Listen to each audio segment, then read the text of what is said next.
Okay, video 3, where I'm helping you go from feeling super overwhelmed to super calm as a parent in the simplest steps possible. My name is Frances Vidakovic. I'm a life coach and course creator who helps overthinkers achieve their goals without sacrificing their family life, their sanity, or their soul. And in this third video, I want to talk about the fact that it's really important for us to just allow our feelings to come to the surface and acknowledge them rather than trying to push them beneath the surface.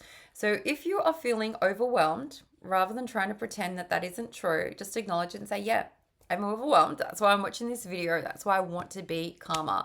You just want to make sure that you are not layering on top of those negative emotions any unnecessary judgment. It's like, well, I'm overwhelmed and I'm pissed off that I'm overwhelmed, or I'm overwhelmed and I'm sad about that. Let's just come back to the fact that you are overwhelmed, whether it's about, let's just say, your mornings or about your kids. You're overwhelmed because you are thinking thoughts that are making you feel overwhelmed. And so, if I was to give you a little example, let's just say in the mornings, okay?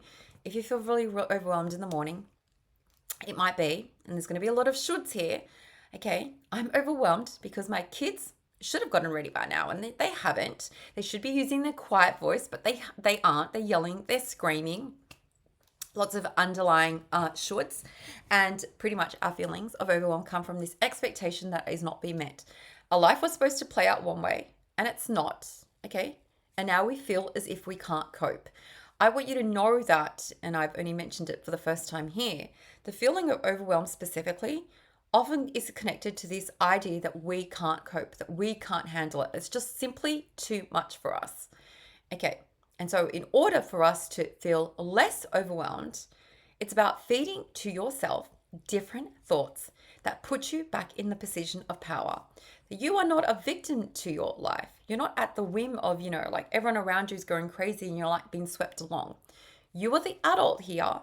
And if you want to feel less overwhelmed, it's about understanding that you can handle whatever situation. Because the truth is, you can. Okay, you can. And when you tell yourself that little story, well, I can handle this. Okay, it might suck. I might not love it, but I can handle it. That already loosens some of the pressure to do things differently and loosens this idea that you might be feeling overwhelmed.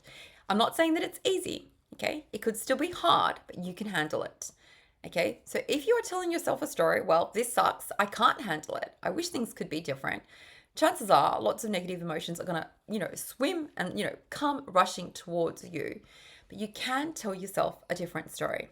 Like, it's okay, I can get through this, I can handle this, everything is figure outable. I love myself, I'm going to take care of myself. I might not love the way that things are playing out around me, but I still have the power to choose the way that I show up every single day.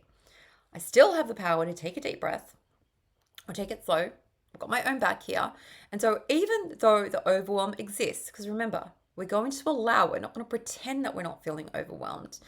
Okay? When you remove the judgment from it and when you remind yourself that you can handle this overwhelming situation, when you stop resisting it and you allow it to be, and you shower yourself with love and compassion and understanding, this is the first step to getting to the place of calm.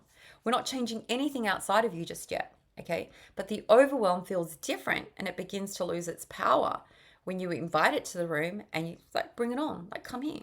It's okay, I can handle you, rather than trying to run away from it or bury it deep down.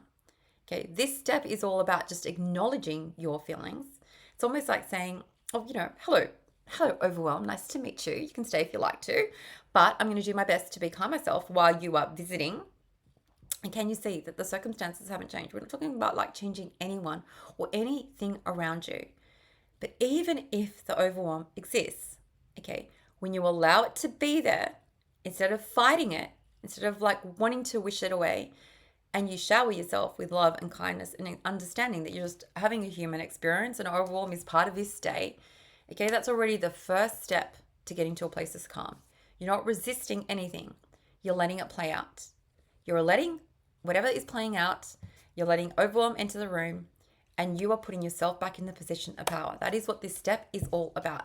Please subscribe if you would love to stay in touch. If you want to learn more about how to manage your thoughts really well, make sure that you are grabbing my free guide, which is about 5 thoughts how to get out of your own way. It's inside the description, and stay in touch because I'm going to continue this journey. Okay, this is the third step. We're going to move on to video 4. I'm going to just let you know exactly how to stay calm every single day and release some of the overwhelm that you have been experiencing. Take care.